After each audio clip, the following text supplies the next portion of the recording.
ফরিসিরা যিশুকে ঘৃণা করে আর তাকে গ্রেপ্তার করার কারণ খুঁজতে থাকে।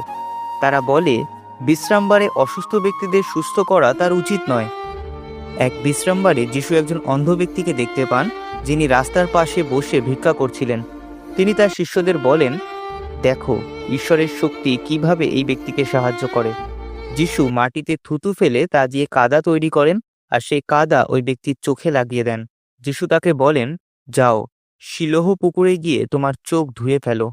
তখন সেই ব্যক্তি গিয়ে তাই করেন আর এরপর তিনি জীবনে প্রথমবার দেখতে পান। লোকেরা এটা দেখে খুব আশ্চর্য হয়ে যায়। তারা বলে, এ কি সেই ব্যক্তি নয় যে বসে বসে ভিক্ষা করত, নাকি এ দেখতে তারই মতো? তখন সেই ব্যক্তি বলেন, আমি সেই ব্যক্তি যে অন্ধ হয়েই জন্মেছিলাম। লোকেরা তাকে জিজ্ঞেস করে, কিভাবে তুমি এখন দেখতে পাচ্ছ? তিনি যখন তাদের বলেন যে কিভাবে তিনি এখন দেখতে পাচ্ছেন, তখন তারা তাকে ফরিসিদের কাছে নিয়ে যায়।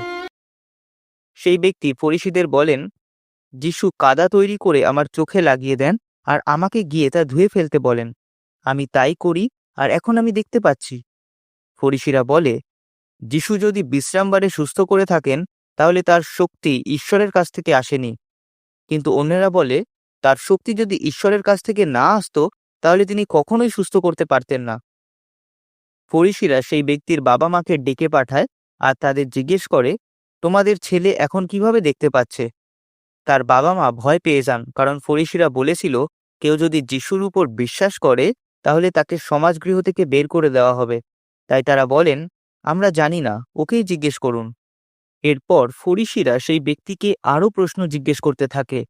অবশেষে সেই ব্যক্তি বলেন, আমি যা জানি সবকিছুই আপনাদের বলেছি, তারপরও কেন আপনারা আমাকে প্রশ্ন জিজ্ঞেস করছেন? এতে ফরিসিরা ভীষণ রেগে যায় আর তাকে সেখান থেকে বের করে দেয়। পরে সেই ব্যক্তির সঙ্গে দেখা হওয়ার পর যিশু তাকে জিজ্ঞেস করেন, তুমি কি মসীহের উপর বিশ্বাস করো? সেই ব্যক্তি বলেন, আমি যদি জানতাম তিনি কে, তাহলে আমি তার উপর বিশ্বাস করতাম। যিশু তাকে বলেন, আমি মসীহ।